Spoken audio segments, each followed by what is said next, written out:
EASTLEIGHWOOD waa mid ka mid ah ururada dhalinyaro ee ka jira xaafadda islii waxaana uu ururkani ka shaqeeyaa horumarinta iyo wacyigelinta bulshada Soomaaliyeed ee in ka badan 20 sano ku nool gudaha wadankani Kenya. maraan booqasho ku tagnay xarunta ururka dhalinyarada EASTLEIGHWOOD ayaa waxa aan waraysi gaar ah la yeelanay gudoomiyaha ururka dhalinyarada EASTLEIGHWOOD Burhaan Iimaan waxaana uu daaha ka qaaday in ururku ay dhawaan qaban doonaan bandhig carweedkaas oo lagu qaban doono xaafadda islii ee magaalada Nairobi isagoo inta raaciyay in bandhigani uu yahay mid ganacsatada ku nool xaafadda islii ay kaga faa'iideysan karaan soo bandhigida ganacsiyadooda kala duwan ee ka jira xaafadda islii. dabcan anagii Royal TV saaxiibanahay waxaan ku midownay horumarka waxqabadka ee bulshada si hore u jeegtaba waxaan hadda ka qabanqaabinaynaa bandhig carweedka islii oo bandhig carweedka ugu horeeyay aan ku sameeyay xaafadda islii markii aan anaga dhahno magacayga waa EASTLEIGHWOOD markii tusaale ahaan oo kale jarar iyo ku cusub xafladda meel ka dhaca ee dhahno waxaan naga nidada EASTLEIGHWOOD taka islii markay maqlaan qofkaas wuxuu isleeyahay islii waxa macnaha waxay dareemayaan in meel si kale loo fahmo islii marka waxaan rabnaa islii inaan tusno adduunka meel oo ka jiro horumar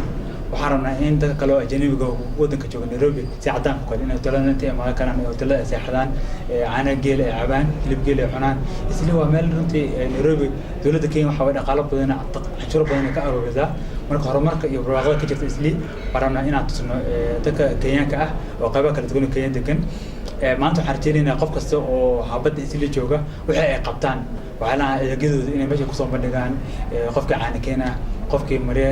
hidaha dhaqanka dharka Kenya qof cunno Soomaali Kenya qofkaas waxaan leenahay bulshada islii joogta inay ka soo qayb galaan barnaamijka waa barnaamij aan rabno islii inaan tusno adduunka iyo Soomaalida horumarka ka sameynaya wadanka Kenya isliina ay tahay meel aad wadanka Kenya macnaha xagga dhaqaalaha ee ka soo galan dakhli aad u fara badan runtii ma ku sheego kan waxa waa barnaamijkan waa bilow markii ugu horeeyay lagu soo bandhiga bandhig carada xaafadda islii dadweynaha waxaan rabnaa u siino fursad haddii ay dhinaca dawladda haddii ay ganacsatada haddii ay xaafadda qolkaas waxaan rabnaa inay iskugu yimaadaan meesha isku barto oo waxay macnaha qabaan ugu soo bandhigo idinka xataa ruuxina maanta dad badan waxa baradooda ganacsada ah oo TV ga u baahan walaal shaqada ay qabanayaan maanta waxaan rajaynayaa inaad teendadiina iyo alaab kaamirooyinkii wixii la timaadeen si Royal TV wax uu qabanaa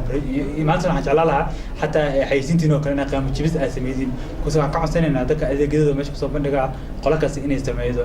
qaamo dhimis si haloo diyaariyay hada barxadda wuxuu ka dhacaa barnaamijka sawir aan kooban aan ka bixiyo wuxuu ka dhacaa Silihay barxadda weyn ee Brno lagu ciyaaro teendooyin la dhigi doona maanta jimcaha galankeeda dambe waxaan sameeynaa wax la sitin teendooyinka leemana wala dhiga subaxda waxay imaanayaan alaabtii teendooyinkii meesha oo diyaar ku ah qof walba teendooyin soo qaadana qofkii la imaanaa boor qofkii miis qaadana qofkii teenda qaadana qof walba fursad uu leeyahay maadaama dadka ay isdhex galinin ay isbaranin barxaddan ay aad u weyn tahay waxaan dadweynaha fursad u doonaa inay isdhex galaan isku bartaan oo forum ahaan waayo waxaan casuunay dad badan waxaa casuunay asleenahay wax badan ku soo kordhi doona xagga ganacsiga ha noqdeen maalgeliyaasha ha noqdeen waxa kale casuunay dawladda Kenya ka socda casuunay si uga sheekay macnaha dawladda inay xagga ammaanka iyo kale laga sheekayo waxaan leeyahay Maxamed Amiin Abdullaahi bandhig carweedkan waxa uu la jeednaa Soomaalida wixii awoodo ganacsi ahaan iyo talent ahaan ku soo bandhigna maxaa yeelay waxa dhacday Soomaalida in laga aaminsan yahay fikrad xun oo aad u xun waxa la dhahaa wax kasta oo xun ayaga looga dhigaa sometimes dhibka adduunka jira like terrorism waa wax adduunka dhamaal ka jiro oo global challenge marka ma ahan hal qoomiyad Soomaali sida aan ahan in lagu eedeeyo ma ahan so in fact waxaan rabnaa adduunka dhan inaan tusino islii inay tahay goob amaan ah waxaan dhihi rabnaa ka soo qayb gala kaaliya cuna hilib geel kaaliya cab caana geel marka maadaama anagana dadka EASTLEIGHWOOD deegaanka islii degan oo magaca ku nool xaafadan inaan soo bandhigno wax islii yaalo islii waxa yaalo wax ay taamiyal kala badan yaalaan waxaas marka inaan soo bandhigno oo dadka tusno bandhig carweedka soo loo bandhig carweedkan ay shaaciyeen inay qaban doonaan kooxda EASTLEIGHWOOD ayaa waxa uu wax badan ka bedeli doonaa afkaarta qaldan ee laga aaminsan yahay Soomaalida ku nool xaafadda islii. Abdi Ali Xasan Xaliye telefishinka caalamiga ah ee Royal magaalada Nairobi.